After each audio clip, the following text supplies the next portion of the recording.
तुम्हा सर्वांचे सुपरिचित असे प्रतिष्ठित नागरिक हरिभक्त परायण तुकाराम पांडुरंग सुतार यांच्याकडे वास्तुशांती निमित्त आज हा कार्यक्रम आयोजित केलेला आहे आणि त्या निमित्ताने तुम्ही आणि सर्व मंडळी या ठिकाणी अगदी 2 वाजल्यापासूनच आपण हजर आहोत।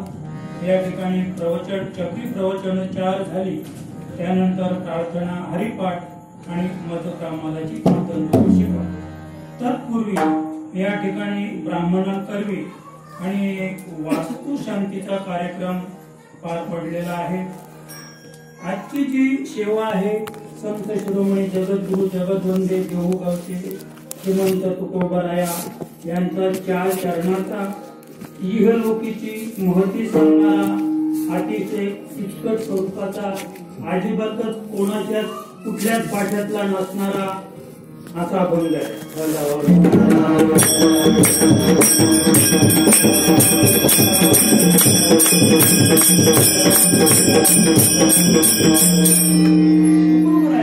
आपल्या आजचे अभंगातून समाजाला सांगतायत, इह लोकी आम्हा वस्तीचे ते पेणे, इह लोकी आम्हा वस्तीचे ते पेणे, उदासीनतेने देह भावा, इह लोकी आम्हा वस्तीचे ते पेणे, इह लोकी आम्हा वस्तीचे ते पेणे, उदासीनतेने देह भावा, कार्याच्या पुरते कारण मार्गी, कार्याच्या पुरते कारण मार्गी, उलंबोनी वेगी जावे सोंग संपादनी चालवी व्यवहार, सोंग संपादनी चालवी व्यवहार, अत्यंती उदार नाही गोवा, कार्याचे पुरते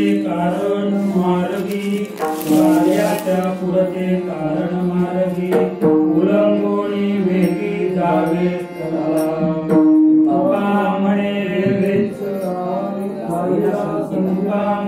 वेच लाभिला संचिता, होईल यज्ञता वेता नाही, कार्याचे पुरते कारण मार्गी, कार्याच्या पुरते कारण मार्गी, उलंबोनी वेगी जावे पांडुरंग करू राम नारायण जनी जनार्दन ऐसे देते। आणि मला वाटतं तुमचं कान ऐकून सुटतात। हे कडवं ऐकून कदाचित तुम्हाला कंटाळा आला असेल, पण त्या आचरणामध्ये आपण उतरलेलो। याचं जे आचरण आहे, मी प्रत्येक कीर्तनात काय कडवं घेतो की अद्याप आम्ही त्या कडव्यापर्यंत पोहोचलो नाही। ऐकून थकले कान, बरं नाही का? काय झालं, ऐकून कान थकले, पण आम्ही अद्याप तिथपर्यंत पोहोचलो नाही, म्हणून पुन्हा कशाला का करू हे कीर्तन राम नारायण। मनुष्य देहाला आल्यानंतर प्रत्येक मनुष्य प्राण्याने आपल्या जीवनामध्ये कीर्तन केलं पाहिजे। कशाला का कीर्तन संस्थेत शिकून नाही, कीर्तन संस्थेत जाऊन त्या ठिकाणी कीर्तन करायला शिकणं हे कीर्तन नाथ महाराज नाही सांगत, हे कीर्तन माऊली ज्ञानोबा नाही सांगत, हे कीर्तन नामदेव महाराज हे कीर्तन नाही सांगत। कीर्तनाचे नटनाचे नाचतील व्यवसाय प्रायचित्ताचे, जे ते नामचे नाही पापाचे ऐशी केले। असं कीर्तन आपण आपल्या जीवनामध्ये केलं पाहिजे की जे ते नामचे नाही पापाचे, पापाचे कळप पलटी पुढे, पापाचे कळप पलटी पुढे म्हणजे मागे पाहतच नाही। मला काय सांगायचंय की कदाचित एखाद्या सिंहाने डरकाळी फोडावी आणि हरणाने ती ऐकावी, महाराज कधीच पाठीमागे पाहत नाही, हरिण कधीच पाठीमागे पाहत नाही, कारण हे डरकाळी कुणाचे, काळाची डरकाळी। आणि म्हणून नाम जे आहे, मला हे सांगायचंय की नाम हे काळरूपी आहे असं म्हणायला हरकत नाहीये। कसं का, कारण जेव्हा आम्ही नाम घेतो, नाम घेतल्यानंतर 12 वाटा पडते विघ्ने, विघ्ने पाठीमागे पाहत नाही. पण आम्ही म्हणतो, तुम्ही म्हणता महाराज विघ्ने पाठीमागे पाहत नाही, पण आमच्या तर मागे लागलेलेच आहेत आणि तुम्ही दिलेले नाम सुद्धा आम्ही घेतो. सर शंका येईल, भ्रम निर्माण होईल. उद्या एखादा शंका विचारेल, महाराज तुम्ही तर छाती ठोक सांगता 12 वाटा पडती विघ्ने, आम्ही नामस्मरण करतो पण विघ्ने चालून येते घरात. काय तर माहिती आहे का, नामात विमुखत्व नर,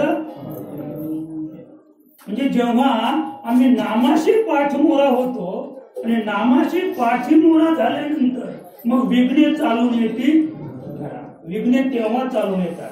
आम्ही त्या दिवशी पाहिलं रामदास मी कुठे गेलो तर ते ओहागवाडी होती नाही का, की जेव्हा हवेची पोकळी निर्माण होते आणि हवेची पोकळी निर्माण झाली की चारही बाजूनी हवा धावते आणि चारही बाजूनी हवा धावल्यानंतर त्या हवेमध्ये संघर्ष होतो आणि त्या संघर्षामध्ये ती असे आकार घेते आणि आकार घेत घेत घेत आकाशात जाते आणि आम्ही घाबरतो बरं का. पूर्वीची माणसं फार घाबरायची, त्याच्यावर थुंकायची, त्यांना वाटायचं काही भूत आहे, त्याने काय वाटायचं हे भूत आहे. तसं जे नामाशी विन्मुख झाले म्हणजे ज्यांच्या कानात नाम आलेलं आहे, ज्याने कानामध्ये नाममात्रा घेतलेली आहे त्याला विन्मुख शब्द आहे. ज्याने घेतलंच नाही तो नामाशी विन्मुख आहे का? मी म्हणतो तो सन्मुख आहे. अज्ञान येतो, अजाणता येतो, त्याला कोणत्याच प्रकारची बाधा नाहीये. मग ज्याने नाम घेतलेला आहे पण घेऊन जो चुकारपणा करतो तो विन्मुख आहे. आणि असा जो आहे त्याला चारी बाजूने विघ्ने त्याला ग्रासतात आणि विघ्नाने ग्रासल्यानंतर त्याला त्रास होतो. आणि म्हणून आजची जी सेवा आहे वास्तू शांती, म्हणजे मी प्रत्येक वेळेला सांगत आलो की वास्तू नावाचा एक मान राक्षस होऊन गेला. तो इतका बलाढ्य होता, एवढा माजला, त्याने ब्रह्मदेवाची भक्ती केली, ब्रह्मदेव प्रसन्न झाला आणि प्रत्येकाने ब्रह्मदेवाचीच भक्ती केली किंवा भगवान शंकराचीच भक्ती केली किंवा भगवान विष्णूचीच भक्ती केली.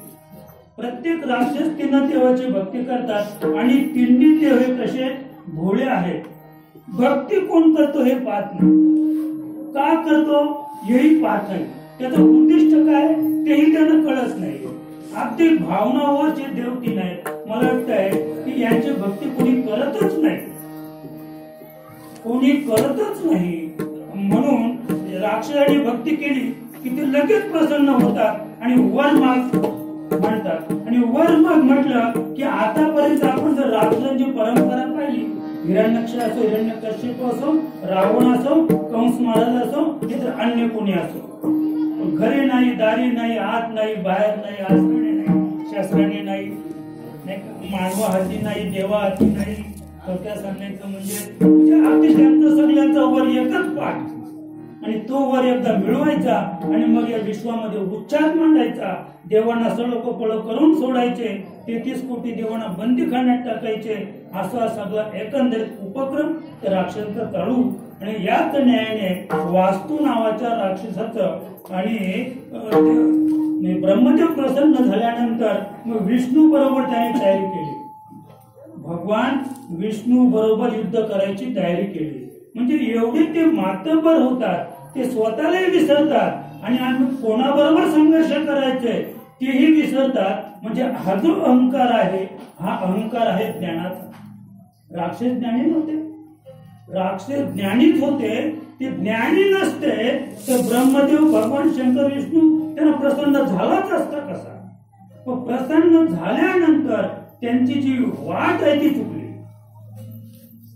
ते ज्ञानातून अहंकार झाल्यामुळं माझ्यासारखा जगात कोणी बलाढ्य नाहीये, माझ्यासारखा जगात कोणी शूर नाहीये आणि माझ्यासारखा जगात कोणी ज्ञानी नाही. अहंकार झाल्यामुळं त्याने ठरवलं भगवान विष्णू बरोबर युद्ध करायचं. 1000 वर्षे भगवान विष्णू बरोबर युद्ध चाललं. भगवान विष्णू त्याला नामोहरण करता करता हैराण झाला आणि त्याच्या शौर्यावर तो प्रसन्न झाला. आणि प्रसन्न झाल्यानंतर मग भगवंत सांगतात बाबा की वर माग. अरे म्हणतो म्हणजे वास्तू नावाचा राक्षस म्हणतो की तुम्ही हरलात आणि मला सांगता वर मागा, म्हणजे तुम्हीच मागा. काय सांगितलं, तुम्हीच वर मागा. म्हणजे इतके उन्मत्त आहे राक्षस मंडळी आहे. आणि या उन्मत्तपणामुळं मग जेव्हा भगवंत प्रसन्न झाले, सांगितलं की आता तुला या मृत्यू लोकांमध्ये इहलोकात फक्त एकच जागा आहे की जिथे नवीन घराचा मुहूर्त झालेला आहे. म्हणजे वास्तू नावाचा राक्षस आहे रामदास, तो इतका बलाढ्य आहे आणि इतका भाग्यवान आहे की त्याच्या आयुष्यात अद्याप तो जुन्या घरात कुठेच राहिलेला. किती भाग्यवान आहे तो की जिथे नवीन घराचा मुहूर्त झाला की तो तिथे जातो, तिथे वास करतो. आणि एकदा नवीन घराचा मुहूर्त झाला की जे मूर्त करतात ती माणसं त्या मूर्तावर, त्या जागेवर अगदी कळश होईपर्यंत एवढा प्रेम करतात की एखादा पती पत्नीवर जेवढा प्रेम करत नाही, एखादी स्त्री आपल्या बाळावर प्रेम करत नाही, एखादी आई आपल्या मुलावर प्रेम करत नाही, एवढं प्रेम त्या बांधकामावर तो करतो महाराज. अगदी आता आम्ही सकाळी पाहिलं तिथे जसं पहिला खड्डा खोदला तेव्हापासून तिथे माणूस झोपायला आहे. अडचणीत जाऊन झोपतो तो तिथे पहिला खड्डा खोदलाय तर अगदी सगळे दरवाजे बंद होईपर्यंत, त्या घराचे सगळे दरवाजे कुलूप लागेपर्यंत तिथे झोपणार आहे तुम्हाला. म्हणजे किती प्रेम आहे, कशासाठी प्रेम, कशाला का, म्हणून प्रेम आहे. तो तिथे राखण बसलाय कुणाला माहित आहे का, त्या वास्तू नावाच्या. तर ज्या दिवशी तुम्ही मूर्त केला, खड्डा खोदला, तेव्हापासून तो वास्तू नावाचा राक्षस तिथे, आणि हा तिथे जाऊन त्याला जोड म्हणून झोपून राहिलेले. थोडक्यात सांगतो, जेव्हा वास्तू पूर्ण झाली की मग ते वास्तू नावाचा जो राक्षस आहे त्याला भगवंताने वरदान दिलेलं आहे की जोपर्यंत तुझी शांती होत नाही, त्या घरामध्ये तुझी शांती होत नाही, तोपर्यंत तिथून तू निघायचं नाही. तू त्यांना काय करायचा, त्रास द्यायचा, सगळं कपळ करून सोडायचा. म्हणजे दुपारी ज्योतिषी सुंदर सांगितलं की सगळा खर्च आम्हीच केला, घर आमचंच आहे, सगळा खर्च आमचाच आहे, सगळं आम्ही काही केलं. आणि आता काय करायचंय, शांती कुणाची करायचे, वास्तू नावाच्या राक्षसाची शांती करायचे. तेव्हा आपला अधिकार या घरामध्ये, आपला राहण्याचा अधिकार आपल्याला प्राप्त होईल. आणि म्हणून त्या वास्तू पुरुषाची शांती आज या ठिकाणी केलेली. आजपासून वास्तू नावाचा जो पुरुष या ठिकाणी पाहिला ते दोन्ही कुटुंब बाहेर काढली आणि त्यांच्यावरून एक दिवा उतरला. बरं का, की जे पात्र असतंय त्या पात्रामध्ये भात असतो, 1/2 किलो दही असतो, दह्यावर शेंदूर असतो, शेंदुरावर अबीर असतो, अबीरावर एक दिवा असतो. आणि मग तो दिवा एकाने घेऊन तिवट्यावर नेऊन ठेवायचा आहे. त्याच्या बरोबरच जातो तो, जो दिवा घेऊन गेला ना त्याच्या बरोबर तो राक्षस जातो आणि जिथे ती पत्रावर ठेवली तिथेच तो खात बसतो. आता पुन्हा तो पाठीमागे येणार नाही, त्याचं राज्य संपलं. आता तो दुसरं घर शोधेल, नाहीतरी काय कमी नाहीये. अशी कित्येक घर पडल्यात त्याला.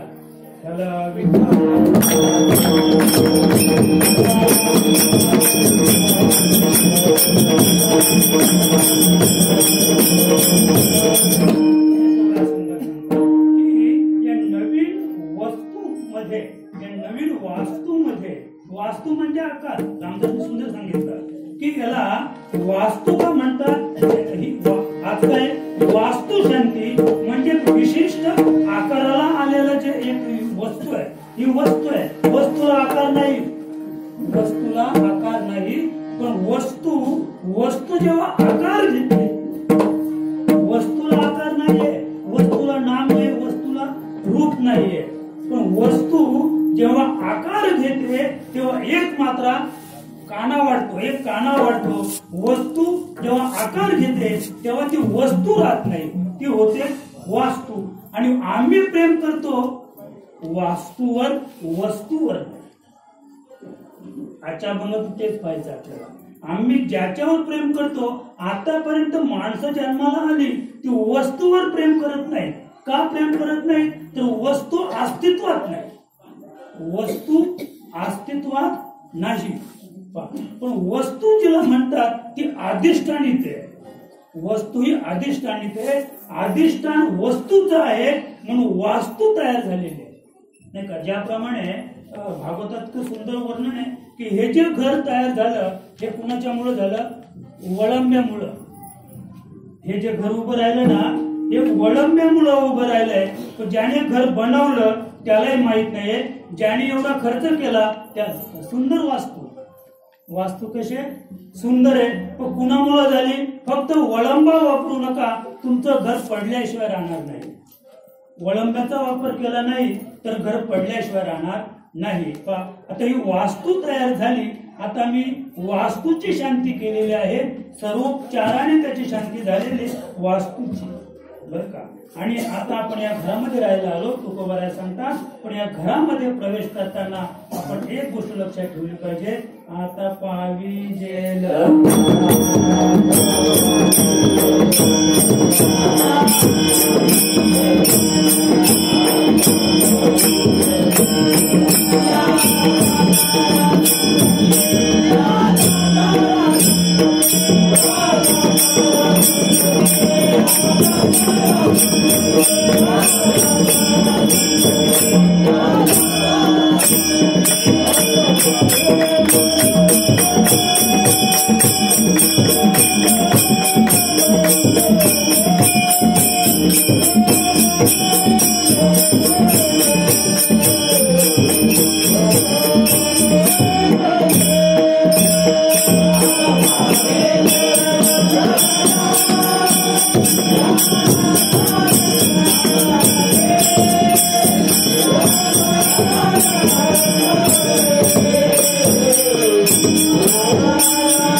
या घरामध्ये प्रवेश करायचा असेल तर या दातारा संगती म्हणजे कोण? दातारा म्हणजे कोण? भगवंत.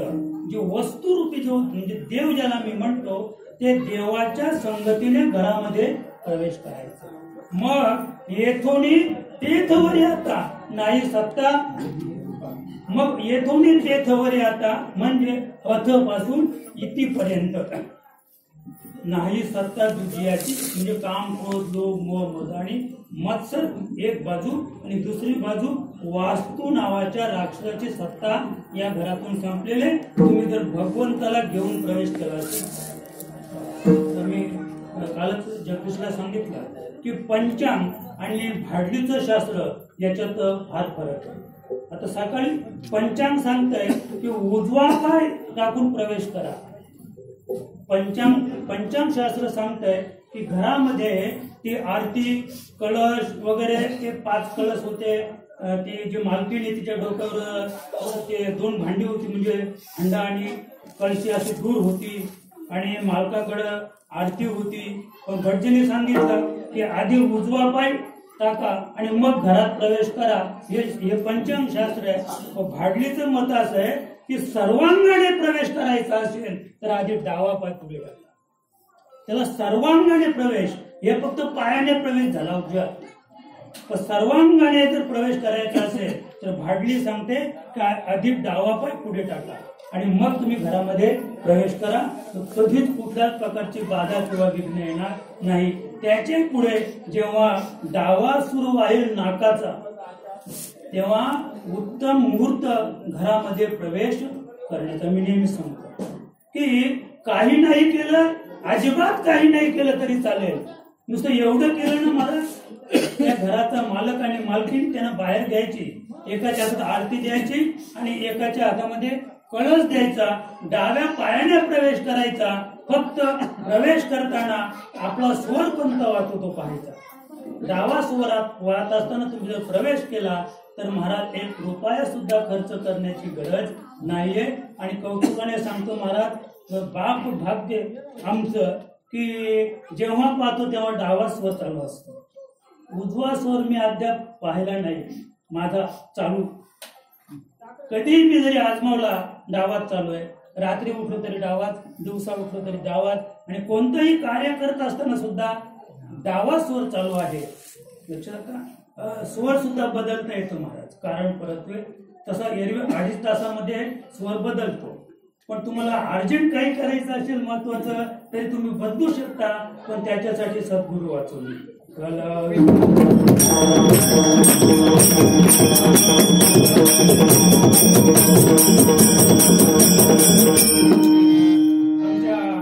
गोविंद हेमा परटोळे यांच्या वास्तुशांतीला मी गेलो होतो महाराज. त्या ठिकाणी बर्डे होता. बर्डेशी 2च मिनिटं बोललो. त्याने सांगितलं, महाराज फक्त गणपतीची पूजा केली की सगळी शांतीच झाली म्हणे. मी भटजी सांगतो मला. भटजीने मला सांगितलं, महाराज फक्त गणपतीची पूजा करा, गणपतीचा फोटो ठेवा, कळसाचं पूजन करा, वास्तुशांती झाली. या व्यतिरिक्त बाकीचं जे आहे ते आहे लौकिक. मी कालच पंचांग दाखवलं जगदीशला की गृहप्रवेशाच्या तारखा दिलेल्या आहेत.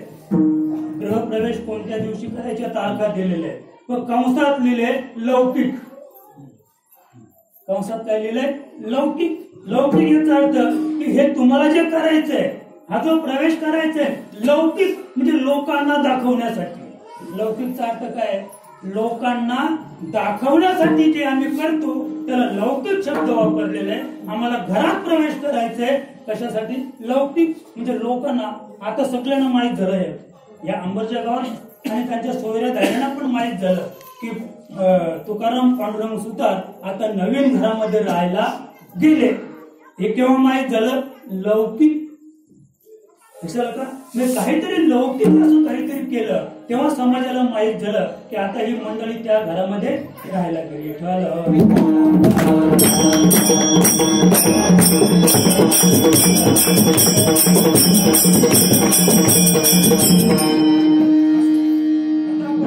आपल्या वेळा मूळ विषयाकडे वळतो. आता सध्या आपल्याला जवळून हा विचार करायचा आहे की मनुष्य देह आपल्याला प्राप्त झालेला आहे आणि मनुष्य देह प्राप्त झाल्यानंतर आपण जर हरिभक्ती केली नाही, आता आपण इहलोकी म्हणजे मृत्यूलोकी जन्माला आलेलो आहोत आणि मृत्यूलोकीचा जो व्यवहार आहे तो व्यवहार फार वेगळा आहे. तो व्यवहार कसा आहे? फार वेगळा आहे. आपण जर नाथांच्या भाषेत सांगायचं झालं तर पक्षी अंगणी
कधीच गुंतून राहत. तैसे असावे संसारी जोवरी प्राक्तनाची. जोपर्यंत आपलं प्रारब्ध आहे, आपलं प्राक्तन आहे, तोपर्यंत माणसाने या विश्वामध्ये आपलं आचरण करायचं. एकदा प्राक्तन संपलं एक क्षणभर सुद्धा आम्ही थांबू शकत नाही. आणि जोपर्यंत प्राक्तन शिल्लक आहे तोपर्यंत तुम्ही विष खाल्लं तरी मरणार नाही, भात घेतला तरी मरणार नाही, जाळून घेतलं तरी जगालच. डॉक्टर सांगतो 90% भाजला, पण आम्ही म्हणतो तरी जगेलच तो. प्राक्तन शिल्लक असेल तर त्याचा भोग शिल्लक आहे, भोगल्याशिवाय जाता येत. जेवढं प्रारब्ध आम्ही भोगण्यासाठी हा देह घेतलेला आहे तेवढं प्रारब्ध भोगल्याशिवाय तुम्हाला हा देह सोडता येणार नाहीये. काही कशाही प्रकारचा उपचार तुम्ही केला देह सोडायचा तरी चालणार नाही. आणि म्हणून तैसे असावे संसारी जोवरी प्राक्तनाची. किंवा वस्तीकर वस्तीस आला आणि प्रातःकालीन उठून गेला. अशी बरीच मंडळी की वस्तीकर वस्तीस आला, तो वस्तीला आलेला आहे पण सकाळी उठून गेला. आणखी एक सुंदर वर्णन आहे की एक प्रवासी रात्री एका वृक्षाखाली येऊन झोपला. रात्र झाली म्हणून त्या वृक्षाखाली झोपला. सकाळी सूर्य उगवला, तो प्रवासी उठला आणि रस्त्यात चालवायला लागला. आणि तो जेव्हा चालायला लागला, नाथ महाराज म्हणतात वृक्ष रडायला लागला. ज्या झाडाखाली तो रात्रभर झोपला होता त्याने पाहिलं की माझा जोडीदार गेला निघून, म्हणून तो वृक्ष रडायला लागला. रडेल का वृक्ष? नाही. त्या वृक्षाचा कोण लागतो तो? बरं, मग त्याचा वृक्ष कोण लागतो? वस्ती तर वस्ती झाला, त्याला गरज होती म्हणून तिथे थांबला तो आणि सकाळी उठून निघून गेला. त्यालाही काही याचं सुतक नाही आंब्याचं त्या झाडाचं, आणि त्या झाडाला सुद्धा त्या प्रवाशाचं काही सुतक नाहीये. त्याचप्रमाणे त्याच न्यायाने तुकोबराया अभंगाच्या पहिल्याच्या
मृत्यू लोकांमध्ये एक असं न्याय आहे की स्वर्गात आपल्याला जायचं असेल तर इथून जात. आणि मी थोडक्यात सांगेन, एका मिनिटात दृष्टांत सांगतो की स्वर्गाचा दरवाजा एकाने ठोकला, एवढा द्वारपाल त्या ठिकाणी आला. आणि आज सुद्धा पहा, जो आपला दरवाजा शहरात सांगतो त्याला एक लहान होल असतो ना, जरी बेल वाजली तरी त्या घरात जी बाई आहे ती दरवाजा तशी उघडीत आधी त्या होलातून पाहते माणूस ओळखीचा आहे का. कदाचित तो ओळखीचा नसेल, पुन्हा बेल वाजली तर तो दरवाजा असतो त्याला एक आडवी कडी असते आणि एक वरती साखळी असते महाराज. तर कडी उघडली आणि दरवाजा ओढला तर दरवाजा फक्त 4 इंच उघडतो. दरवाजा किती उघडतो?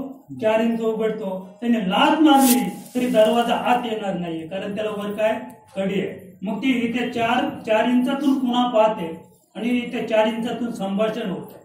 ओळख पटली तर साखळी उघडली जाईल, अन्यथा नाही. लक्षात का? आणि म्हणून द्वारपालाने ते होलातून पाहिलं, कोणीतरी प्रतिष्ठित व्यक्ती फार मोठे, म्हणून त्याने काही कडी उघडली, 4 इंच दरवाजा उघडला स्वर्गाचा आणि विचारला आपण कुठून आलात, कारण अनेक वचनी भाषाच वापरायची गरज होती, कारण ते महाराज आले होते मंगळावरून. महाराज कुठून आले होते? मंगळावरून त्यांनी प्रवेश केला होता, स्वर्गात येण्यासाठी आले होते. आपण कुठून आलात? म्हणे मंगळावरून. काय काम आहे? म्हणे स्वर्गामध्ये यायचं मला. म्हणे हा नियम नाहीये, तुम्हाला कुठे जावं लागेल? नरकात जावं लागेल. म्हणजे ज्याने नरक भोगला तो स्वर्गात येऊ शकतो. तो निघून म्हणजे तो फक्त पाठमोरा झाला. एवढ्या दुसरा एक प्रतिष्ठित मोठी व्यक्ती, हातात बॅग वगैरे, कोट टाय, फार मोठा ती व्यक्ती होती. ती आणि त्याने दरवाजा ठोकल्याबरोबर याने पुन्हा विचारलं, आपण कोण? म्हणे मी शुक्रावरून आलोय. कुठून आलोय? शुक्रावरून आलोय. कशासाठी? म्हणे स्वर्गात नाही, म्हणे खाली जावं लागेल. कुठे? नरकात जावं लागेल. तुला का सांगू इच्छितो मी, तोही निघून गेलेला आहे. एवढ्या पुन्हा तिसरी व्यक्ती आली, त्याने दरवाजा ठोकला, त्याने पुन्हा ती कडी उघडली. विचारलं, आपण कुठून आलात? हे लोक मृत्यू लोकातून आलो. मृत्यू लोकातून आला लगेच त्यांची साखळी काढली. लगेच साखळी काढली. मृत्यू लोकातून आला लगेच त्याला आतमध्ये घेऊन. मला काय सांगायचंय की स्वर्गात फक्त आम्ही जाऊ शकतो. कोण? इहलोकी. या लोकात जो जन्माला आला त्याला स्वर्गात जाण्याचा अधिकार आहे. अगदी आणखी आपण जर थोडासा छोटासा विचार केला तर एक सांगतो. एक सभा घेतली. सभा आणि सभा घेतल्यानंतर एक त्या सभेचा जो अध्यक्ष म्हणजे महात्मा होता, त्या महात्म्याने सगळ्या सभाजनांना विचारलं की स्वर्गात कुणाकुणाला जायचंय. ज्यांना स्वर्गात जायचंय त्यांनी वर हात करा. सगळ्यांनी वर हात केले.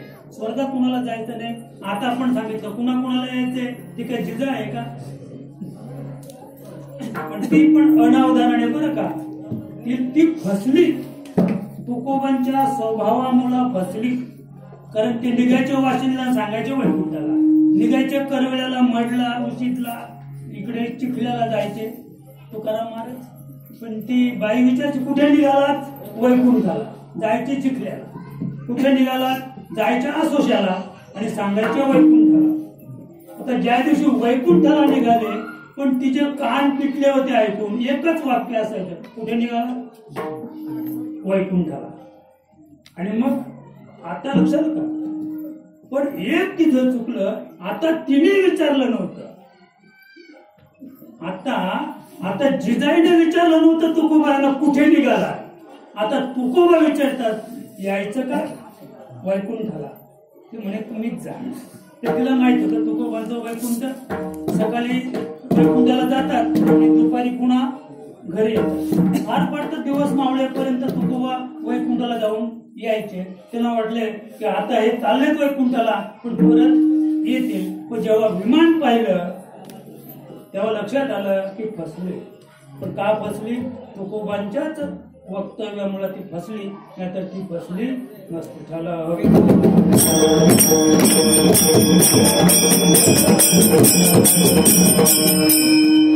म्हणून मला हे सांगायचंय की जर आता पण आपल्याला सांगितलं की स्वर्गात कुणाला यायचंय वर हात करा. कोणाचाच हात खाली राहणार नाही. तर फुकट यात्रेला गाडी काढा. लक्झरी बस काढले व पैसे नाही. कुणाला यायचंय नाव नोंदणी करा. त्याला नाव नोंदणी करा. 2 गाड्या काढायचे. 100 माणसं न्यायचे. पैसे नाही.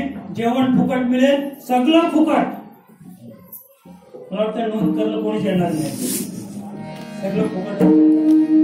सगळ्यांनी वर हात केले महाराज. त्यांना पण एक त्यांच्या समोर जो बसला होता महात्म्याच्या समोर त्याने वर हात नाही केला. महात्म्याला वाटलं की हा माणूस काय वाटतंय म्हणून हात खाली करा. मग पुन्हा प्रश्न विचारला कुणाला नरकात जायचंय त्यांनी वर हात करा. आता महात्म्याला वाटलं की हा नरकाचा अधिकारी आहे. आता हा याने स्वर्गात जायला नकार दिला म्हणजे नरकात जायला होकार देईल म्हणून हात वर करेल. म्हणजे वर हात करा. नरकात कुणाला जायचंय? कोणीच हात वर केला नाही. पण त्याने पण केला नाही. जो एक होता. मग त्याने महात्म्याने विचारलं का तुम्ही स्वर्गात कुणाकुणाचे तेव्हाही वर हात केला नाही. नरकात कुणाला जायचे तेव्हाही वर हात केला नाही. असं का?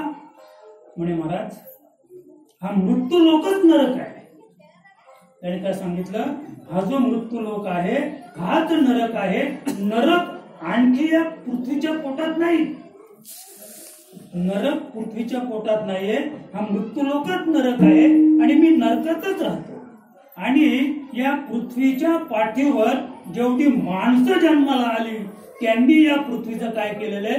नरक केलेलं आहे. नरक म्हणजे आमचं आचरण असं आहे की आमच्या आचरणाने पृथ्वी माता अगदी पापयुक्त झालेले, अगदी पापभरित झालेले, अगदी डळमळीत झालेले.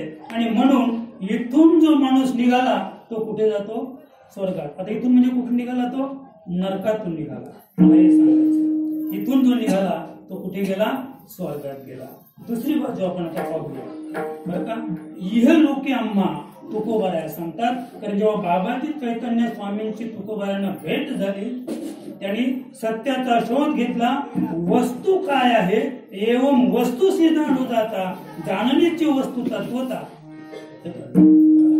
ती वस्तू तुकोबाने जाणली आणि वस्तू जाणल्यानंतर त्यांच्या लक्षात आलं की इह लोके आम्हा वस्तीचे ते पेणे, की सध्या मी ज्या लोकाला आलेलो आहोत, कोणत्या या मृत्यू लोकाला आलेलो आहोत, कोण तुकोबराया, आम्ही नाही आलो, आम्ही सुद्धा याच लोकाला जन्माला आलेलो आहोत, पण आम्ही काय झालो, विसरलो कोणत्या कामासाठी आलो.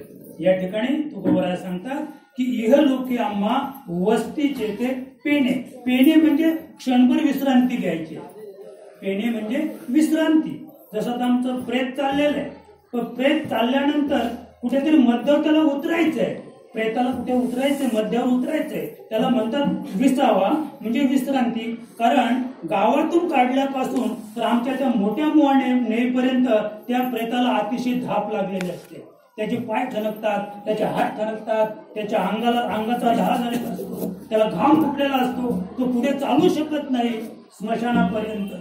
म्हणून त्याला तिथे उतरवायचं, जरा त्याचा घाम जिरून द्यायचा, त्याचे हातपाय ठणकाचे थांबवायचे, त्याची धाप थांबवायची, कुणाची, प्रेताची. आणि मग पुढची गडी मागे आणि मागची गडी पुढे घ्यायची, पुन्हा ते प्रेत उचलायचं आणि मग कुठे न्यायचं, तिथे नेल्याशिवाय त्याला गत्यंतर नाही, की जिथे उतरलं तिथे ठेवायचा नाही. आम्ही जिथे जन्माला आलो तिथे राहू इच्छितो, आम्ही जिथे जन्माला आलो तिथे राहू इच्छितो, म्हणून आमची गडबडे महाराज, म्हणून आम्हाला पुन्हा जन्म घ्यावा लागतो. कशामुळं, जिथे जन्माला आलो तिथे राहू इच्छितो. हा ध्येय सोडायला कोणी कबूलच नाही. त्याचं 100 वर्ष आयुष्य झालं तरी तो सांगतो अद्याप ग्लुकोज लावा, 2 ग्लुकोज लावा, 4 दिवस जगेन. मी किती जगायची इच्छा आहे, अजून 4 दिवस जगायची इच्छा आहे. कोणी आला सोयरा काय सांगायचं, कोरोना म्हणे ग्लुकोज सुद्धा लावित नाही, म्हणजे अजून त्याची इच्छा आहे की ग्लुकोज लावला, एखादा डॉक्टरकडे नेला, काही ऑपरेशन असेल, आजार असेल, तो काढला आणि म्हणे वर्षभर तर जगेन. लक्षात का, तू म्हणतो वर्षभर, पण त्याचं मत आहे कधीच मरायचं नाही. ज्याने ठरवलं कधीच मरायचं नाही त्याला जन्म घ्यावा लागतो. लक्षात का. आणि म्हणून आम्ही ही लोकांच्या यात्रेला आलेलो आहोत, पण इथे आल्यानंतर वस्तीचे ते पेणे. आता इथे जी वस्ती आहे, आम्ही वस्तीकर आहोत, आणि पेणे म्हणजे विश्रांतीला आलेलो आहोत. आधी पूर्वीच सांगतो महाराज, आम्ही म्हणजे आमच्या तरुणपणामध्ये इथून साधारण 40 किलोची दुधीची पाटी उचलायची, 40 किलोची दुधीची, कारलीची, घोसळीची इथून पाटी उचलायची. आणि पहिलं पेन वेला, पेन सांगतो मला, ते पहिलं पेन वेलेला. आता सुद्धा ते झाड आहे आंब्याचं, त्या झाडाखाली ती पाटी उतरायची, 10-20 माणसं असायची, तिथे उतरायची, त्याला पेन म्हणतात. मग जर कोणी विचारलं म्हणजे आम्ही पेण्यावर आहोत, कुठे पेण्यावर, त्या पेण्यावर आम्ही ती पाटी उतरली म्हणजे ती आमचं सार्थक झालं का, सार्थक नाही झालं. आम्हाला अद्याप प्रवास करायचा आहे, तिथे आम्ही 10-15 मिनिटं थांबणार, ती पाटी पुन्हा उचलणार, पुन्हा गैरशाच्या होडीवर दुसरा पेना, तिथे उतरायचं ती पाटी, तरी आमचा प्रवास थांबलेला नाहीये. होडीच्या पलीकडे गेलो, पुन्हा उचलला, तो स्टेशनला नेला, तरी आमचा प्रवास थांबलेला. लोकल मध्ये बसलो, कल्याणला गेलो, तरी आमचा प्रवास संपलेला. जेव्हा पाटी विकली जाईल, पाटी जेव्हा खाली होईल, तेव्हा आम्ही शेवटचा श्वास सोडतो, आपला प्रवास म्हणजे पेन संपलं. वस्तीचे ते पेन. तुकोबराया सांगतात की इहे लोके आम्हा म्हणजे मला वाटतं जर मीच म्हटलं असतं तुकोबराने किंवा माझा म्हटलं असता तर बरा झाला असता, आपण सुटलो असतो. पण तुकोबराया संपूर्ण विश्वाला धरूनच बोलतात. इहे लोके आम्हा वस्तीचे ते पेन, म्हणजे आम्ही ते वस्तीला आलेलो आहोत, ते तिथे आहोत. एक क्षणभर आमची वस्ती या ठिकाणी आहे. किती आहे? क्षणभर. म्हणजे जरी तुम्ही 100 वर्ष जगले तरी ते 100 वर्ष किती आहे? एक क्षण आहे. म्हणजे इथे आम्ही विश्रांतीला आलेलो आहोत, पण आमचा प्रवास संपलेला नाहीये. जोपर्यंत प्रवास संपत नाही तोपर्यंत आम्हाला चालतच राहावं लागणार आहे. याचा विचार तुकोबराया सांगतात की मग उदासीन काय सांग, उदासीनतेने देह भावा. तुकोबराया स्वतःच्या देहावर उदासीन होते. संसाराच्या नावे घालून या शून्य. का शून्य घातला? उदास विचारे वेच करी. त्यांना त्या संसारात काही सार नव्हतं, संसारात त्यांना रस नव्हता, बायको मुलांचा त्यांना आवड आनंद प्रेम नव्हतं. का तर इहे लोके आम्हा वस्तीचे ते पेने. तुकोबारांना माहित होतं की आम्ही कुठेतरी विश्रांतीला थांबलेलो आहोत तिथे, आणि उद्या उठल्यानंतर आपल्याला हे सोडावं लागणार आहे. हे जग आणि तुकोबांचंच प्रमाणे विश्रांतीचा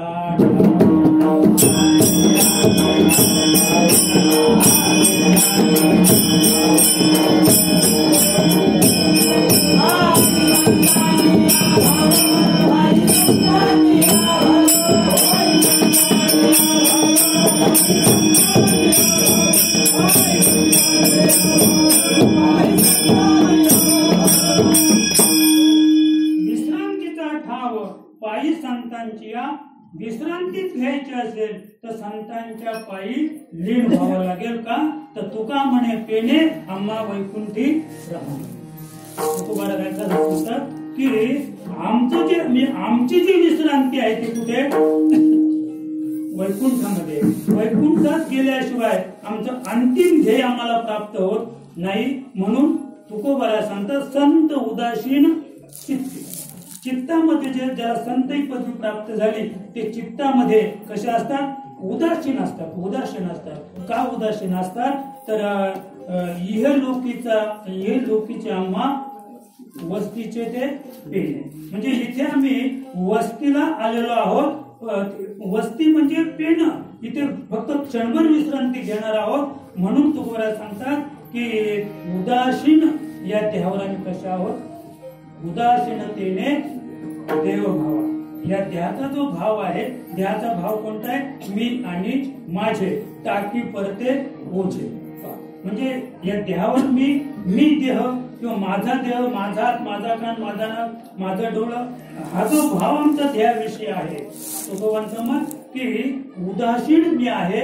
माझा हातही नाही, माझा पायही नाही, माझा डोळा नाही, आणि मी कोणीच नाही. मग मी कोण आहे? मी एक वाटसरू आहे, मी एक वस्तीकर आहे, आणि मी या ठिकाणी प्रवास करता करता थकलेलो आहे, आणि म्हणून इथे पेन म्हणजे इथे थांबलेलो आहे. इथे मी थांबलेलो आहे. आता थोडस जर जगदीशच्या बाजूने आपण गेलो दुपारच्या प्रवचनातून, तर एक योनी कोटी कोटी फेरा तेव्हा लागे वारा मानवाचा. अनेक योनीमध्ये, एकेका योनीमध्ये कोटी कोटी वेळा फेरे घेतल्यानंतर आम्ही एवढे थकलोय, दुरुने आलो मी गा. दुःख झाले दारुण यावया येथवरी होते हेची कारण. आता इथवर आलेलो आहे. इथपर्यंत म्हणजे कुठपर्यंत आलेलो आहे? मनुष्य देहाला आलेलो आहे. मनुष्य देह हेच विश्रांतीचं पेन आहे. ज्याला आपण वस्तीचे पेने हे शब्द जे वापरले तुकोबारायना, तर अनेक योनीमध्ये आम्ही जन्म घेत आणि आता आम्ही मनुष्य रूपाला आलेलो आहोत. मनुष्य देहामध्ये आपण त्या आत्म्याने प्रवेश केलेला आहे, आणि आता ही त्याला एक संधी प्राप्त झालेली आहे. इथे विश्रांती आहे. या पेण्यावर तो आहे. इथे या पेण्यावर त्याने जर प्रेम केलं नाही, आता एक घर या ठिकाणी तयार झालं, पण माझं तुम्ही करून राहिला. या घरातून कुठे गेलाच नाही, जायचंच नाही. घर सोडून बाहेर निघायचं नाही. घर माझं आहे. काय एक रुपया सुद्धा कमवायचा नाही. उद्या काय वेळी आपलं काय परिस्थिती होईल? सुंदर बंगला बांधलाय, पण एक रुपया सुद्धा कमवायचा नाही. घर माझं आहे. लक्षात का? तसं तुकोबाराय सांगतात की अनेक योनीमध्ये अनेक प्रकारचं दुःख भोगता भगवंताला त्याची दया आली, आणि मग त्याने बावळे मनुष्य देई निजे ज्ञान घातिले पायी, जैने ज्ञाने पायी विदेई पायी पावती. अशा प्रकारचा उभय बांधायचा मनुष्य देव इथे भगवंताने प्राप्त केल्यानंतर हा मात्र या देहाला सोडायला तयार नाहीये. देहाला सोडायला तयार नाही. फक्त या देहाला सोडायला तयार आहे संत. संतांनी ठरवलं की आपण इथे विश्रांतीला आलेलो आहोत. क्षणभर थांबायचे, या देहाचा त्याग करायचे, आणि जीवाचं सोनं करून घ्यायचंय. आणि म्हणून संत या देहावर कसे होते? उदासीन होते. का उदासीन होते? दुसऱ्या चरणामध्ये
कार्याच्या परते कारण मार्गी उलंगुनी वेदी जावे स्थला. आपलं लक्ष काय, आपण लक्ष साध्य केलं पाहिजे. आपण ज्या कार्यासाठी आलोय कार्याचे पुरते कारण मार्गी.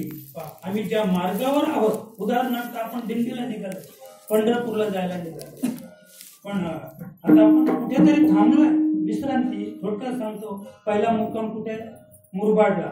पंढरपूरची आमची दिंडी निघाली नांदपूरहून, तर पहिला मुक्काम कुठे, मुरबाडला आहे. मला वाटतं तिथेच थांबलो तर, आपण तिथेच थांबलो तर. पण आमचं लक्ष काय, एकच तास कीर्तन, एकच तास कीर्तन, एकच तास का, आणि ते सुद्धा किती 7 ते 8 का. म्हणजे थकले मंडळी थकलेली आहे. पहाटे उठायचंय, पहाटे 4ला उठायचंय.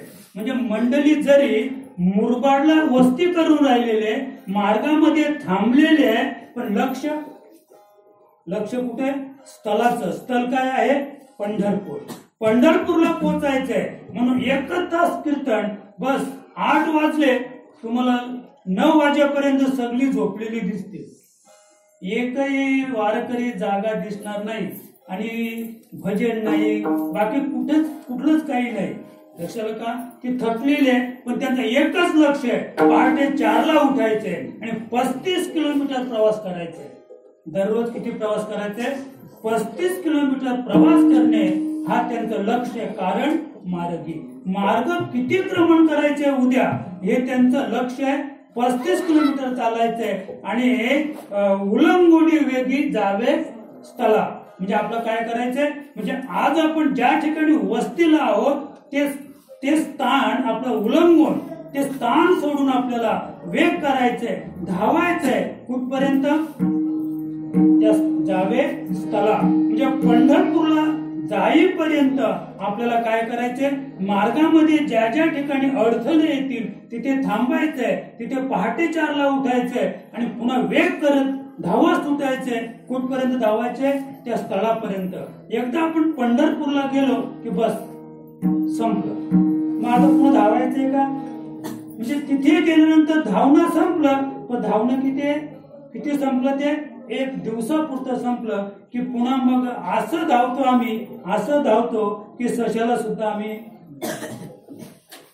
सुद्धा धावायला ऐकणार नाही. एवढे आम्ही पुन्हा एकच दिवसानंतर पुन्हा, म्हणजे जाताना थकतो आम्ही, पण येताना एकदा त्या स्थानावर गेला का माणसाची सगळं म्हणजे श्रम परिहार होतो.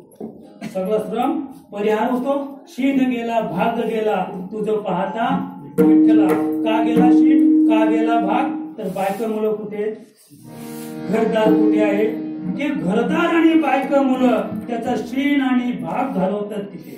आणि पुन्हा तो असा पळतो की इथे आल्यानंतर पुन्हा असा बांधला जातो की पहाटे उठतो आणि रात्रीचे घरी असा बांधला जातो तो महाराज. माणसं अशी बांधलेली आहेत. असं आपला विषय फक्त एवढाच आहे की कार्याचे पुरते कारण मार्गी. आम्ही ज्या कार्यासाठी इथे आलेलो, आता आम्ही कुठे आहोत, या देहामध्ये आहोत. म्हणजे कुठे आहोत आम्ही मार्गावर आहोत. कार्याच्या पुरते कार्य काय आहे, जन्म मृत्यूची रहाटी चुकवणं हे कार्य आहे आपल्याला. जन्म मृत्यूची रहाटी चुकवायची. जन्माचे कारण रामनाम पाठी. जायचे वैकुंठ हे रामात्रे. आता तुम्ही ज्या रस्त्यावर चालतात ना, तुम्ही ज्या रस्त्यावर विश्रांती घेतात ना, त्याच रस्त्यातून तुम्ही कुठे जाणार आहात? एका क्षणात तुम्ही वैकुंठात जाणार आहात. असेल का? कार्याचे पुरते कारण मार्गी. आता तुम्ही ज्या कारणाने, ज्या कारणासाठी मार्गावरून प्रवेश करून राहिलेला आहात, त्या मार्गावर आपल्याला काय करायचे? उल्लंघोनी वेगी जावे स्थळा. अगदी घाई करायची, आपल्याला उड्या मारायचे, उल्लंघन करायचे, सीमारेषा उल्लंघन करायचे. कोणती सीमारेषा? जन्म आणि मृत्यूची सीमारेषा आपल्याला उल्लंघन करून आणि जाय वेगी, वेगाने आपल्याला त्या स्थळाला पोहोचायचे की तिथे गेल्यानंतर पुन्हा येणे आता नाही, येणे जाणे सहज खुंटले बोलणे. त्या स्थळापर्यंत आपल्याला पोहोचायचे आणि त्या स्थळापर्यंत एकदा पोहोचलो आपण, तिसऱ्या चरणात तुकोबाराया सांगतात.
सोंग संपादनी चालल व्यवहार. या जगाचा जो व्यवहार आहे ही सगळी सोंग आहे. हे आपण पाहतो ना, ही सगळी सोंग आहे. अगदी आपण जर द्वापार युगात किंवा त्रेतायुगात जर आपण गेलो तर भगवान श्रीकृष्णानं जे काही कार्य केलं त्या कार्यात लीला ठरल्या. त्या कार्यात 16,108 बायका केल्या. मी त्याचं गुट नाही सांगणार, पण एवढ्या पत्न्या भगवंताने केल्या. त्याला देव म्हणता येईल का? देव रामाला म्हणता येईल, कारण तो कसा होता? एक पत्नी व्रताने होता. त्याने 16,108 बायका केल्या नाही का? पण त्याचा पण पार्श्वभूमिका पाहिली तर सोंग संपादनी चालवी व्यवहार, म्हणजे त्यांनी ते सोंग घेतलं होतं. भगवान श्रीकृष्णाने सोंग घेतलं होतं आणि ज्या 16,108 पत्न्या होत्या ते सुद्धा काय होतं? ते पण सोंग होतं. तेही सोंग आणि हेही सोंग. अत्यंत उदार नाही गोवा. कशाला का? म्हणजे 16,108 पत्न्यांवर भगवान श्रीकृष्णाने एवढं प्रेम केलं, जीवाच्या पलीकडं प्रेम केलं. अत्यंत उदार. नको ते घेतलं त्यांना, नको ते दागिने केले, नको ती साडी घेतली. जेवढी महागडी सांगेल तेवढी महागडी साडी. लोक सांगतात बुवा तो ओठाला लावायच्या एवढ्या बाटलीच्या म्हणे 1200 पेक्षा पुढे किंमत. एवढी बाटली ओठाला लावायची, तिची किंमत 1250-2000 पर्यंत आहे. मला वाटलं असेल 2-3 रुपये. मला एका बाईने सांगितले म्हणे बाबा हिची 1250 किंमत आहे आणि हे किती 7-8 दिवस पुरते म्हणे व्यवस्थित लावली तर. लक्षात का? सोंग संपादनी चालवी व्यवहार. मला हे सांगायचंय की भगवान श्रीकृष्ण हे सोंग होतं. 16,108 पत्न्या किंवा गोकुळातील ज्या गवळणी होत्या, जी राधा होती, हे राधा नाम सुद्धा काय होतं? एक सोंग होतं. म्हणजे भगवंत हे सोंग होतं आणि ज्यांच्या बरोबर त्याने क्रीडा केली ते सुद्धा सोंग होतं. आता आणखी आपण थोडस बाजूला येऊया. मी नेहमी सांगतो की एक नट झालेला आहे आणि एक पुरुष नटी झालेला आहे. एकाने स्त्रीचं रूप घेतलं आणि त्या नटाची ती पत्नी झाली आणि एवढं प्रेम महाराज, तुम्ही जर पाहिलं ना, ती हिरवळीमध्ये एकमेकाच्या अंगावर लोळतात. कधी कधी मी तर सिनेमा पाहितच नाही कधी. आमच्याकडे मुळात म्हणजे टीव्हीच नाही, त्याच्यामुळे पाहण्याचा प्रसंग येत नाही. पण चुकून कुठे पाहण्याचा प्रसंग आला तर डोळे मिटावे लागतात. म्हणजे त्या पिक्चर मधल्या जर हिंदी पिक्चर असेल तर ती नट आणि नटी एकमेकाच्या अंगावर असे लोळतात महाराज, एकमेकाच्या अंगावर लोळतात. पण जरी ती लोळतात पण नाही गोवा अडकत नाही, त्याच्यात ती अडकत नाही. ती जी त्या पिक्चर मधली जी पत्नी आहे ना, तर केव्हा पोरं सांगतात ती त्याची बाबा ती त्याची खरी बायको आहे म्हणजे मला हेही माहित नाही ती खरी आहे की खोटी आहे. त्याच्याला का म्हणजे ती त्याची खरी बायको आहे. पण खोटी असली तरी मला हे सांगायचंय, ती त्याची बायको जरी खोटी असेल, तिचा जो खरा नवरा आहे तोही पाहतो की माझी खरी बायको दुसऱ्या खोट्या पुरुषाला मिठी मारते, तरी त्याला काही वाटत नाही. तरी त्याला माझी बायको परपुरुषाला मिठी मारली, माझी बायको परपुरुषाबरोबर अशी लोटांगण घालते, लक्षात का, तरी त्याला कोणत्याही प्रकारे काही वाटत नाही. का वाटत नाही? ते काय आहे? ते आहे सोंग. ते आहे सोंग. ज्याने ते लढवलं ते सोंग आहे. जो आपली पत्नी परपुरुषाबरोबर काय करते? सोंग करते, हे त्याला माहिती आहे. आणि कदाचित जो पुरुष त्या स्त्रियेबरोबर असे चाले करतो, त्याची पत्नी जेव्हा पाहते, महाराज घरात सुद्धा प्रवेश मिळेल, बाहेर फास टांगून ठेवेल, फास द्या नाहीतर विष खा, पुन्हा घरात यायचं नाही. तुम्ही त्या सटवी बरोबर काय करत होते मी टीव्ही मध्ये पाहत होतो, बस लक्षात का. पण तिला सुद्धा आनंद वाटतो, ती सुद्धा घराला पतीला काय सुंदर काम आहे तुमचं, तिलाही आनंद वाटतो का. तर हे सगळं कसं आहे? सोंग संपादनी चालल व्यवहार. या जगाचा व्यवहार आहे हा सगळा सोंग संपादनी आहे. आपली बायको आपली नाही, आपली पोरं नाही, हे घर पण आपलं नाही, हे सगळं सोंगच आहे. हे सगळं सोंग आहे महाराज, कुणीच कुणाचं नाही. हे जग सोंग आहे. हे जग जे आहे ना, हे जग कसं आहे? नटलेलं हे नट आहे, सगळं नटलेलं जग आहे.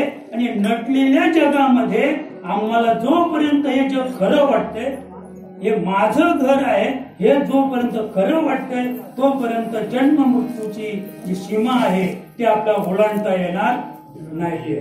याच घरामध्ये राहा, पण कसे राहा? चालवी व्यवहार, अत्यंत उदार नाही गोवा. याच घरात राहा, याच घरात राहा, याच घराला सजवा, चांगल्या प्रकारचा कलर लावा, अद्याप काही वेगवेगळं या घरासाठी करा, पण नाही गोवा. लक्षात का.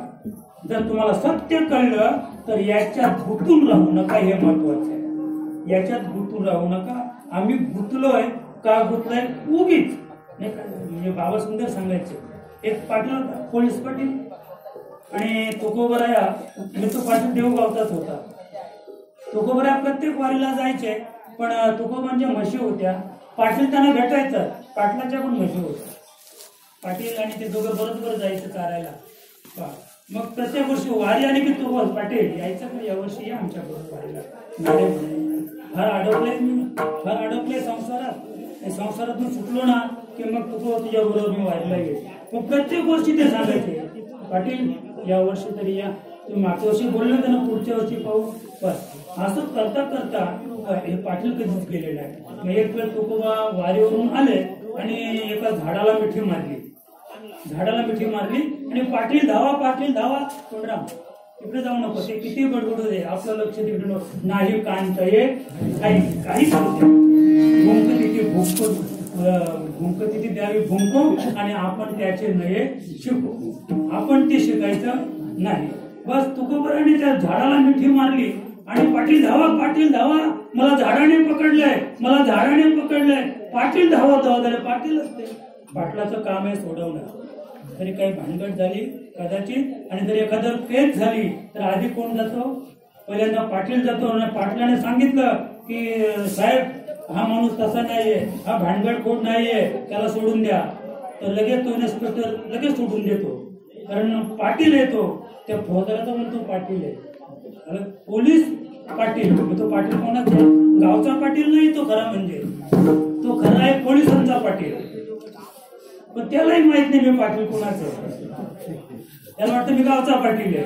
तो पाटील गावचा नाही, त्याच्या पुढं पोल लावलेले पोलीस पाटील, म्हणजे तो पोलिसांचा पाटील आहे.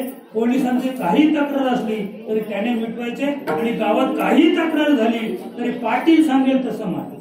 पूर्वीचा काळ होता, आमच्या गावचा पाटील होता दत्तू पाटील. कितीही कोणी फास घ्यावं, विष खावं, आत्महत्या कोणत्याही प्रकारची केली तरी ते सांगायचे आधी जाळून टाका. पहिले अग्नी द्यायचे ना मग ते तिकडे कळवायचे. आमच्या गावात आमच्या माणसाने फास घेतला, आत्महत्या केली, आम्ही त्याला जाळून टाकला, कोणत्याही प्रकारची तक्रार नाही. त्याला म्हणतात पाटील. पाटलाने कधी फोन करायचा नाही की आमच्या गावात आमक्याने फास घेतलेला आहे, तो अद्याप लटकलेला आहे, त्याला खाली उतरवा, त्याला जाळा आणि मग कळवायचंय. कशाला का? म्हणजे कोणत्याही प्रकारची तक्रार नाही. आपला विषय काय आहे? सोंग संपादनी चालवी व्यवहार. या जगाचा व्यवहार आहे हा. अगदी सोंग संपादन करून कुठल्या तरी नटाचं सोंग घेऊन हा व्यवहार चाललेला आहे. आणि हे जेव्हा मला कळेल की मी घेतलेला काय सोंग आहे, म्हणजे हा आकार काय? हा आकार नाशिवंत आहे, हा दिसतो तसा नाही, मी दिसतो तसा नाही, असं तुकोबांचं मत आहे. तुकोबाराच सांगतात की मी जसा दिसतो तुम्हाला मी तसा नाहीये. मग मी जसा दिसतो तुम्हाला ते माझं काय आहे? ते माझं सोंग आहे. तुम्ही ज्याला तुकोबा म्हणतात ना तो सोंग आहे. म्हणजे जे आकार आहे ना हा आकार खरा नाहीये, म्हणजे हा आकारच सोंग आहे. हा आकारच सोंग आहे. आणि म्हणून ते सांगतात अत्यंत उदार नाही गोवा. हे जेव्हा तुम्हाला कळेल की हे सोंग आहे, हे जेव्हा तुम्हाला कळेल की हे वास्तू तयार झालेले हे सोंग आहे, जेव्हा तुम्हाला कळेल की याच्यात नांदणारी सगळी सोंगच आहे, हे जेव्हा कळेल तेव्हा तुम्ही त्याच्यामध्ये अजिबात नाही गोवा, अजिबात अडकून राहणार नाही.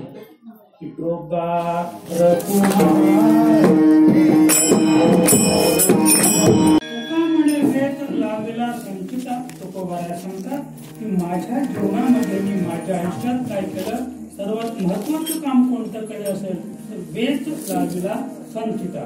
मी माझं जे संचित आहे अनादी काळापासून ते संचित मी जसा माणूस म्हणून जन्माला आलो देवगावात तेव्हापासून वेच म्हणजे संपायला सुरुवात केली. तर जोपर्यंत संचित संपत नाही तोपर्यंत तुम्हाला जन्म घ्यावाच लागणार. आता या देहामध्ये असे कर्म करायचे संचितात जमा होणार नाही. आणि मागचं जे संचित आहे ते आता खायचंय, ते खाऊन संपवायचंय. आणि जे करायचंय ते आपल्या संचितात जमा होणार नाही, मग पुन्हा पुढचा जन्म येणार नाही. त्याच्याकरता मग नेमकं आपण काय करायचं ते गुरुशिवाय कळणार नाही. थोडक्यात तुम्हाला 2 दृष्टांत सांगतो. म्हणजे 9:20 झाले तरी 5-7 मिनिटं घेतो फक्त. एका राज्यामध्ये मुंड्या विहिरी होत्या. मुंड्या विहिरी म्हणजे त्याला गोकुळ नव्हतं, अशा विहिरी. त्या विहिरीमध्ये एक माणूस अनावधानाने त्या विहिरीत पडला आणि रस्त्याच्याच कडेला विहीर होती. तो विहीर म्हणजे पावसाळ्याचे दिवस होते, अगदी एवढी विहीर खाली होती. तो बोंबलाला, अरे मला काढा मला काढा, मी बुडलो. त्या रस्त्याने एक महाराष्ट्रीयन माणूस चालला होता, त्याने पाहिलं, कोण बोंबलतो पाहिलं, अरे म्हणा मला बाहेर काढ रे, नुसतं हात दे तुम्हाला तरी तुला मी बाहेर येईल. म्हणजे एवढं 4 फुटाचं अंतर होतं. त्याने सांगितलं, अरे तुझ्या प्रारब्धात होतं ते, तुझं प्रारब्धच मारायचंय, तू प्रारब्धावरची विहिरीत पडलाय, तुला मी बाहेर काढू, तुझं प्रारब्ध मी बघू, मर. निघून गेला. दुसरा तिकडनं आला, हा बोंबलतच होता, मला बाहेर काढा रे, मी आता बुडेन, मी मरेन. त्याने पाहिलं, अरे थांब जरा म्हणे, आता मी राज्यात जातो, तिथे मीटिंग घेतो की आपल्या राज्यामध्ये जेवढ्या बिनगोकुळाच्या विहिरी आहेत, मुंड्या विहिरी आहेत, सगळ्या विहिरींना तात्काळ निर्णय ते सभेमध्ये घेऊ आणि सगळ्या विहिरींना गोकुळ बांधू, म्हणजे एकही माणूस विहिरीत कधीच पडणार नाही. अरे हा म्हणतो ते नंतर कर, सभा नंतर घे, निर्णय नंतर घे, विहिरीला गोकुळ नंतर बांधा, पण तोपर्यंत मी जगेन का इथे, आधी मला बाहेर काढा. अरे म्हणे, तू जे सांगतो हे तात्पुरतं सांगतो, तुझा विचार करतो, मी फार पुढचा विचार करतो. अरे तुझी मुलं बाळं, तुझी नातवंड या विहिरीत पडू नयेत, हा माझा विचार. माझा विचार काय की तू मेलास तरी चालेल, पण तुझी मुलं, तुझी नातवंड या विहिरीत पडून मरू नयेत, म्हणून मी आता लगेच जातो आणि सभा घेतो, राजाला बोलावतो आणि लगेच ताबडतोब गोकुळ कसं बांधताय. निघून गेला. मग ख्रिश्चन आला. ख्रिश्चन माणसं फारच समाजसेवी असतात आणि पूर्वी 30 वर्षापूर्वी ज्या नर्स, तिला म्हणतो आपण नर्स, त्या सगळ्या ख्रिश्चनच होत्या. त्या घरून दवाखान्यात येताना प्रत्येकीच्या खिशामध्ये 5-50 चॉकलेट असायचे, स्वतःचे चॉकलेट. आणि मग कुणाचं मूल रडायला लागलं दवाखान्यात की त्याला चॉकलेट, हे चॉकलेट घेऊन ते मूल घबरायला पाहिजे. म्हणजे समाजसेवेचा वसा त्या समाजाने घ्यावा. आणि म्हणून आता सगळे आपले हिंदू लोक ख्रिश्चन व्हायला फार मोठी गडबड आहे. आमच्या आदिवासी वाडीत बघा प्रत्येक रविवारी काय चाललंय, तर लोक झोपलेत सगळी, या गावची सगळी लोक झोपलेली आहेत, त्यांना आवाजच येत नाही आदिवासी वाडीत काय चाललंय. आता की आदिवासी वाडी ख्रिश्चन होईल तरी या हिंदूला जाग येणार नाही, पण आपलं काही घेणं नाही. मला तर त्यांनी पहिलेच विचारलं होतं, बाबा आम्ही असं करतो, म्हटलं करा, पण तो त्रास गळ्यात बांधू नका.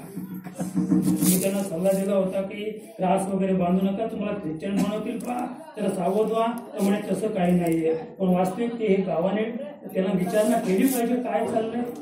असो, माझा तो विषय नाही, आपला विषय आहे. तो ख्रिश्चन तिकडनं येत होता, त्याने पाहिलं आणि लगेच त्याला हात दिला आणि बाहेर काढलं. म्हणे उपकार झाले तुमचे, म्हणे माझे मी उपकार नाही म्हणे जाणार. म्हणजे ख्रिश्चन फार उपकारी असतो, तो ख्रिश्चन उपकारी आहे असं ठरवू नका. त्याने सांगितलं, अरे म्हणे हे उपकार नाही, म्हणे मी अशी माणसं का काढतो, मला स्वर्गात जायचंय. उद्या तुझा नातू आणून टाक विहिरीत, परवा पंतू आणून टाक विहिरीत, 7-8 माणसं विहिरीत टाक, मी काढायचं काम करेन.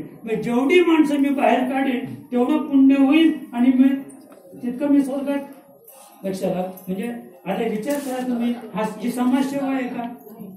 त्याला बाहेर काढला, त्याचा जीव वाचवला, ही समाजसेवा नाही. पण काय कळलं, माणसं बाहेर काढलं, त्याला वाचवलं संकटातून.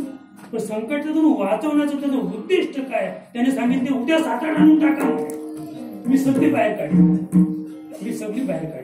म्हणजे विचार कसे आहेत, किती घाणेरडे विचार आहे. आलं लक्षात? हा एक गोष्ट. तर दुसरा सांगतो, थोडक्यात सांगतो आणि आपलं जय विठ्ठल करायचं. आपला विषय काय? होईल देता घेता लाभ कोणा. म्हणजे उद्भूत वाचक हे कडू आहे बरं का. म्हणजे होईल देता घेता लाभ नाही, देता घेता लाभ कोणालाच लाभ होणार. तुकोबारायांचं हिंमत आहे की तुम्ही कोणाला किती दिलं आणि कोणाकडून किती घेतलं तरी कोणत्याही प्रकारचा लाभ होणार नाही. एक धनिक गुरु नानकांकडे गेला होता. गुरु नानकांचं दर्शन घेतलं आणि त्यांच्या पायावर 100ची नोट ठेवली. नानकांच्या पायावर 100ची नोट ठेवली. गुरु नानकांनी सांगितलं की आम्ही पैसे स्वीकारित नाही, तुम्ही ती नोट उचला. त्या शेठला सांगितलं तुम्ही ती नोट उचला. त्या शेठजीने ती 100ची नोट उचलली. म्हणे आता काय करू? म्हणे रस्त्यात तुला जो कोणी भेटेल त्याला ते पैसे देऊन टाक, म्हणजे आम्ही पैसे स्वीकारित नाही. तो फक्त थोडंसं पुढे गेला, तिकडनं 2 जण येत होते आणि 8 दिवस पेले नव्हते. पैसेच ते पितील कुठली? पिणारा म्हणून जर तुम्हाला कोरा दिसला ना, आपण समजायचा की हा कंगाल आहे, याला त्याच्या खिशात पैसे नाहीत आणि याला कुणी दिले सुद्धा, आणि पिणाऱ्याने पण उसने म्हणजे दारू त्याला दिलीच नाही, उधार पण दिली.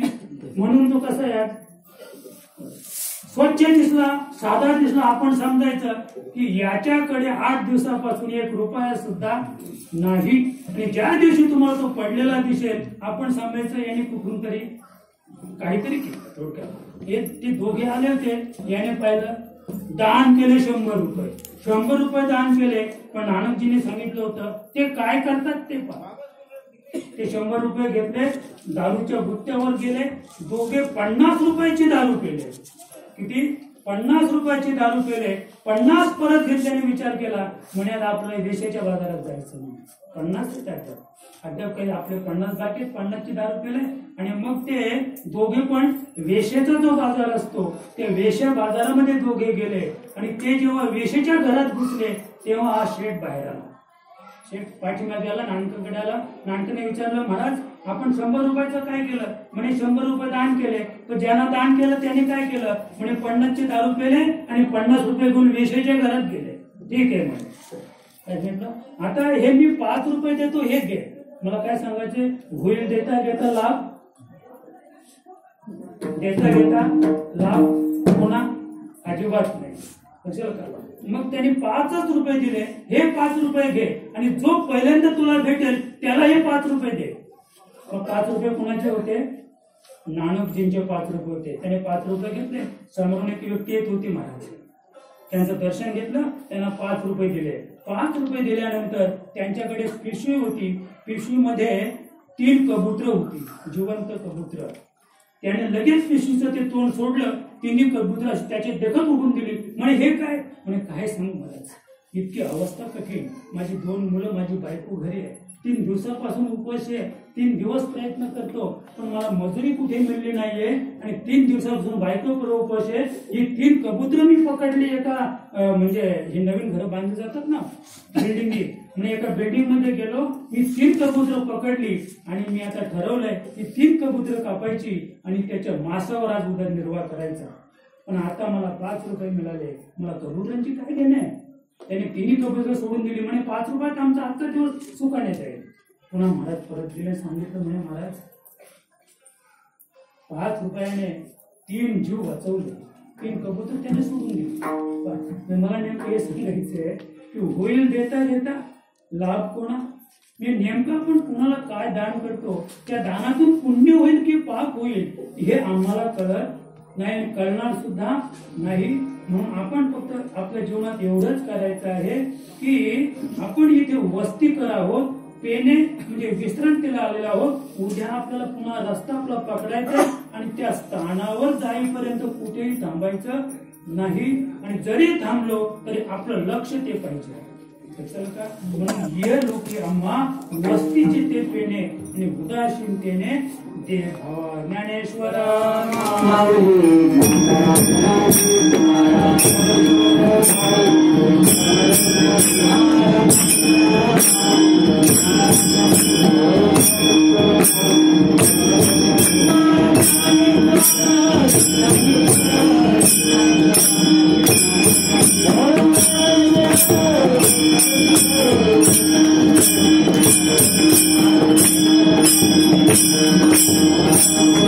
Thank you.